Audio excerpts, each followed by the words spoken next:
র্যাবের ওপর নিষেধাজ্ঞা, স্যাংশন কত দূরে? এবং সর্বশেষ জানাবো আওয়ামী লীগের ৭৫ বছর, ক্ষমতায় থেকে কতটা পাল্টে গেছে দলটা। এতক্ষণ শুনছিলেন সংবাদ শিরোনাম, এবার বিস্তারিত। র্যাবের ওপর নিষেধাজ্ঞা, স্যাংশন কত দূরে? মার্কিন যুক্তরাষ্ট্র বাংলাদেশের অভিজাত আধা সামরিক বাহিনী র্যাপিড অ্যাকশন ব্যাটালিয়ন এবং এর ৭ জন বর্তমান ও প্রাক্তন কর্মকর্তাদের ওপর মানবাধিকার সম্পর্কিত নিষেধাজ্ঞা আরোপ করেছে। তাদের ২০০৯ সাল থেকে শত শত বলপূর্বক গুম এবং বিচার বহির্ভূত হত্যাকাণ্ডে জড়িত থাকার অভিযোগ এনেছে। নিষেধাজ্ঞার অর্থ হল র্যাবের উক্ত ব্যক্তিগণ মার্কিন যুক্তরাষ্ট্রের সম্পত্তির মালিক হতে পারবে না বা মার্কিন সংস্থা বা কর্মীদের সাথে কোনো আর্থিক লেনদেন করতে পারবে না। বাংলাদেশ পুলিশের মহাপরিদর্শক বেনজির আহমেদ সহ র্যাবের বর্তমান ও সাবেক ৭ কর্মকর্তার যুক্তরাষ্ট্রে প্রবেশ নিষিদ্ধ করা হয়েছে। এদিকে কিছু স্থানীয় গণমাধ্যমের প্রতিবেদনে বলা হয়েছে যে বাংলাদেশের সাবেক সেনাপ্রধান জেনারেল আজিজ আহমেদের মার্কিন ভিসাও প্রত্যাহার করা হয়েছে এবং তাকে যুক্তরাষ্ট্রের অবাঞ্ছিত ঘোষণা করা হয়েছে। মার্কিন পররাষ্ট্রমন্ত্রী অ্যান্টনি ব্লিংকেন র্যাবের বিরুদ্ধে নিষেধাজ্ঞা ঘোষণা করার সময় বলেছিলেন, আমরা আমাদের পররাষ্ট্র নীতির কেন্দ্রে মানবাধিকার রাখতে দৃঢ় প্রতিজ্ঞ এবং আমরা এই প্রতিশ্রুতি পুনর্নিশ্চিত করছি যথাযথ সরঞ্জাম এবং কর্তৃপক্ষ ব্যবহার করে মনোযোগ আকর্ষণ এবং প্রচার করার জন্য। মানবাধিকার লঙ্ঘন এবং অপব্যবহারের জন্য দায়বদ্ধতা সেগুলি যেখানেই ঘটুক না কেন। গত এক দশকে মার্কিন যুক্তরাষ্ট্র ভিত্তিক হিউম্যান রাইটস ওয়াচ র্যাবের ওপর ৪টি প্রতিবেদন প্রকাশ করেছে, যেখানে এর অধিকার লঙ্ঘনের বিবরণ রয়েছে। বাংলাদেশে র্যাপিড অ্যাকশন ব্যাটালিয়নের দ্বারা মানবাধিকারের অপব্যবহারের শিরোনামে তার ২০১১ সালের প্রতিবেদনে HRW সম্পূর্ণরূপে আধা সামরিক বাহিনী কর্তৃক বিচার বহির্ভূত হত্যাকাণ্ডের ওপর দৃষ্টি নিবদ্ধ করে। HRW ২০১৭ সালের গোপন আটক এবং জোরপূর্বক অন্তর্ধানের প্রতিবেদন উই ডোন্ট হ্যাভ হিম শিরোনামে এই ধরনের অনেক ঘটনার জন্য র্যাবকে দায়ী বলে চিহ্নিত করেছে।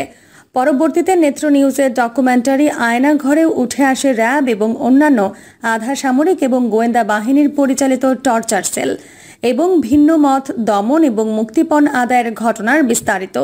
র্যাবের উপপ্রধানকে এম আজাদ তার বাহিনীর অভিযানকে ন্যায্যতা দান করে বলেছেন, এটি কখনোই মানবাধিকার লঙ্ঘন করে না।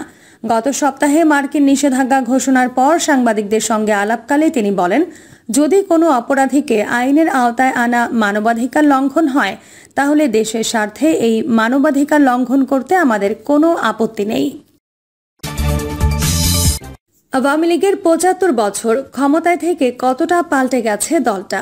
দেশের সবচেয়ে প্রাচীন রাজনৈতিক দল বাংলাদেশ আওয়ামী লীগ আজ ২৩শে জুন পালন করছে সংগঠনটির প্লাটিনাম জুবিলি বা ৭৫ বছর।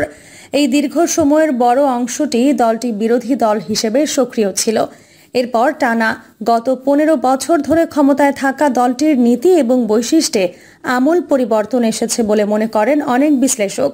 রাজনৈতিক বিশ্লেষকরা কেউ কেউ মনে করেন পাকিস্তান আমল ও পরবর্তীতে স্বাধীন বাংলাদেশে বিরোধী দলের ভূমিকায় যেসব ইস্যুতে দলটি সোচ্চার থেকেছে, ক্ষমতায় আসার পর সেসব ইস্যুতেই বিভিন্ন অবস্থান দেখা যাচ্ছে দলটির। বিশেষ করে গণতন্ত্র, নির্বাচন, ভোটাধিকার ও মানবাধিকার ইস্যুতে দলটির যে দীর্ঘকালের অবস্থান, তার সাথে গত ১.৫ দশকে ক্ষমতায় থাকা অবস্থায় দলটির অবস্থানের মিল পান না অনেকেই।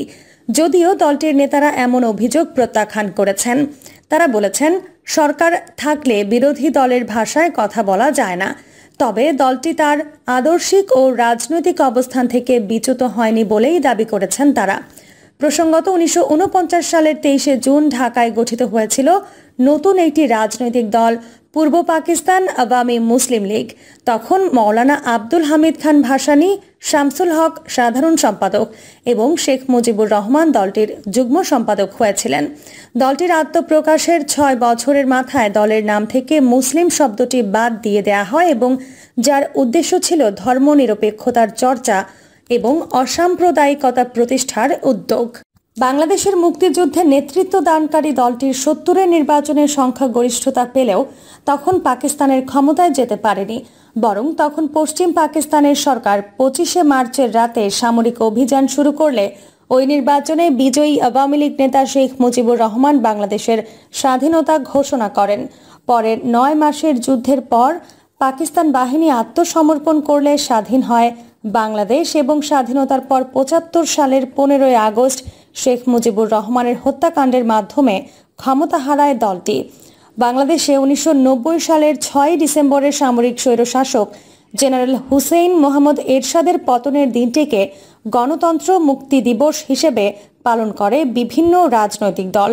গত ডিসেম্বরে দিনটি উপলক্ষে আওয়ামী লীগ সভানেত্রী ও প্রধানমন্ত্রী শেখ হাসিনা যে বিবৃতি দিয়েছিলেন তাতে তিনি বলেছিলেন, গণতন্ত্রের পুনরুদ্ধার, জনগণের ভোট ও মৌলিক অধিকার সমূহ প্রতিষ্ঠার লক্ষ্যে আওয়ামী লীগ দীর্ঘ সংগ্রাম করেছে।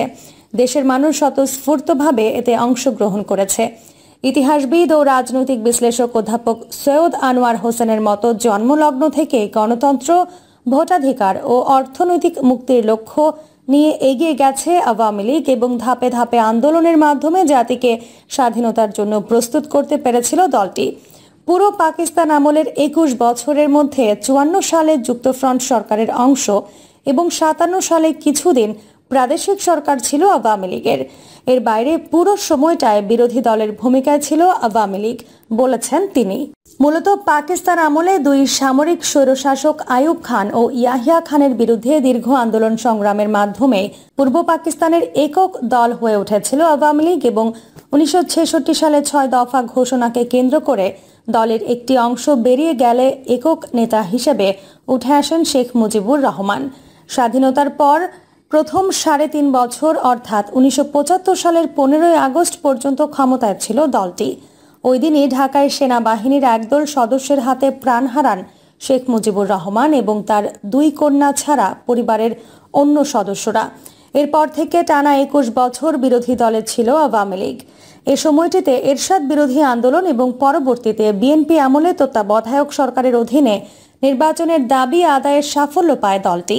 এই আন্দোলনের মুখে 1996 সালের মার্চে দাবি মেনে পদত্যাগের ঘোষণা দিয়েছিলেন তখনকার প্রধানমন্ত্রী খালেদা জিয়া।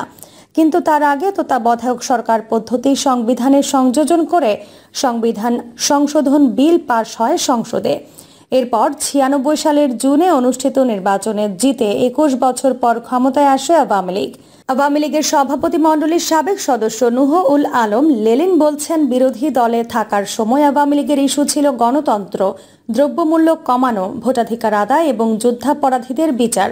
কখনো বিরোধী দলে থেকেই আবার কখনো সরকারে এসে এসব দাবি বাস্তবায়ন করতে পেরেছে আওয়ামী লীগ। তার পাল্টে যাওয়ার প্রশ্নই ওঠে না, বিবিসি বাংলাকে বলছিলেন তিনি। আওয়ামী লীগের ওয়েবসাইটে বলা হয়েছে, জিয়াউর রহমানের লোক দেখানো ভোটের স্টাইলে 1996 সালের ফেব্রুয়ারি মাসে একটি নাটকীয় ভোট করে জোর করে ক্ষমতায় থাকার অপচেষ্টা করে বিএনপি। কিন্তু প্রহসনের এই নির্বাচনের বিরুদ্ধে রাজপথে বাংলাদেশ আওয়ামী লীগের তীব্র গণ আন্দোলনের মুখে পদত্যাগে বাধ্য হন খালেদা জিয়া। সর্বশেষ এই তত্ত্বাবধায়ক সরকারের প্রধান কে হবেন সেই ইস্যুতে আওয়ামী লীগের আন্দোলনের এক পর্যায়ে রাজনৈতিক সহিংসতা শুরু হয় এবং বাতিল হয়ে যায় 2007 সালের 22 জানুয়ারির নির্বাচন। ক্ষমতা নেয় সেনা সমর্থিত তত্ত্বাবধায়ক সরকার।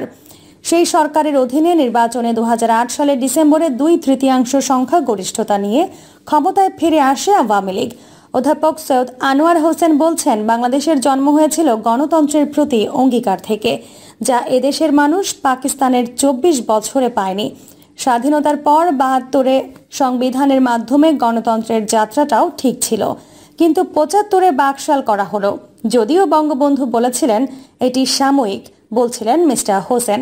প্রসঙ্গত, সংবিধানের 4র্থ সংশোধনীতে বাকশালের মাধ্যমে একদলীয় শাসন প্রতিষ্ঠার জন্য আওয়ামী লীগকে সবসময় তীব্র সমালোচনার মুখে পড়তে হয়েছে। এ সময় 4টি রেখে বাকি সব সংবাদপত্র বন্ধ করে দেওয়ার অভিযোগ আছে। 1996 সালের 12 জুনের নির্বাচনে জেতার পরের 5 বছর ক্ষমতায় থাকার পর তত্ত্বাবধায়ক সরকারের হাতে ক্ষমতা হস্তান্তর করেছিলেন আওয়ামী লীগ সভানেত্রী শেখ হাসিনা। কিন্তু 2009 সালে নির্বাচনের পর ক্ষমতায় আসার পর আওয়ামী লীগ তত্ত্বাবধায়ক সরকারের বিরুদ্ধে অবস্থান নেয়। আদালতের একটি আদেশের সূত্র ধরে এক পর্যায়ে সংবিধান থেকে সরিয়ে দেয় বিধানটি।